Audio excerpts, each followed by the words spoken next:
The firefighters are doing their very, very best. I promise you that. And also the air assets are a huge, huge thing that we're utilizing right now that'll help Palisades.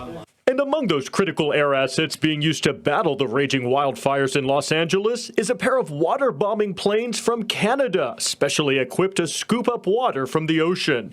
You can see it here, gathering water from the Pacific near Will Rogers State Beach, then eventually dumping that salt water onto the growing inferno. This proved an especially valuable firefighting tool, particularly with the water pressure issues in Pacific Palisades, with fire hydrants there tapped out.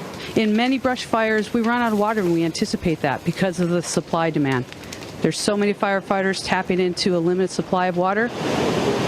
But the ocean could seemingly provide a nearly unlimited supply of water. So why do firefighters tend not to use ocean water in fighting wildfires? Experts say that fresh water is preferred over the ocean's salt water because, according to scientists, fresh water has a higher cooling capacity compared to salt water, meaning it's better at absorbing heat and putting out fires. Also, salt water corrodes firefighting aircraft and other equipment, including pumps and hoses, more quickly than fresh water, according to technology.org. Dumping massive amounts of salt water also has environmental consequences. Salt water remains in the soil after the water evaporates, potentially hurting plant life and altering the soil's chemistry. But in a dire situation where adequate supplies of fresh water aren't available, tough choices must be made.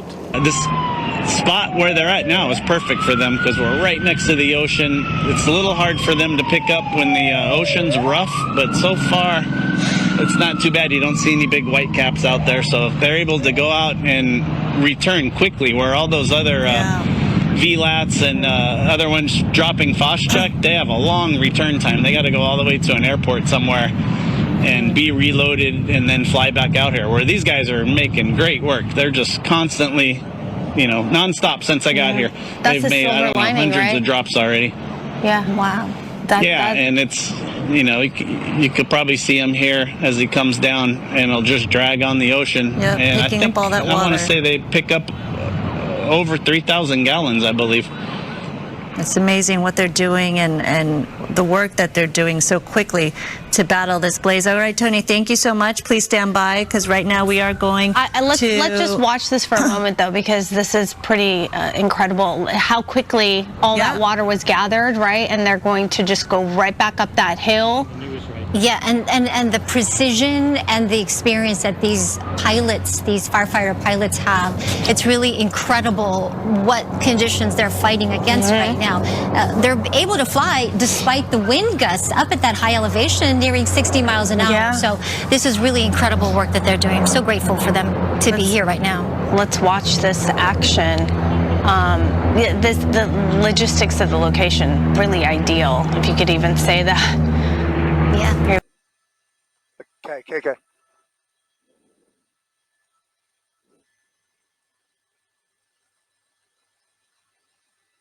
What happened here?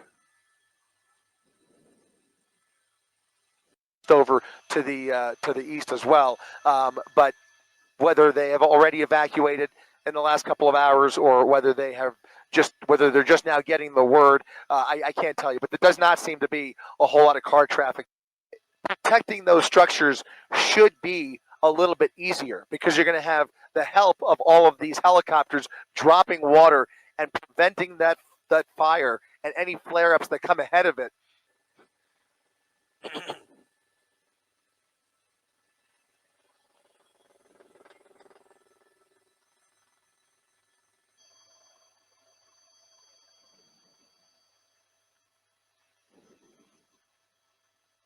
For the last several days, people have been running for their lives for a fire where the wind is blowing in their direction. That's not happening right now. Now the fire is creeping in certain directions.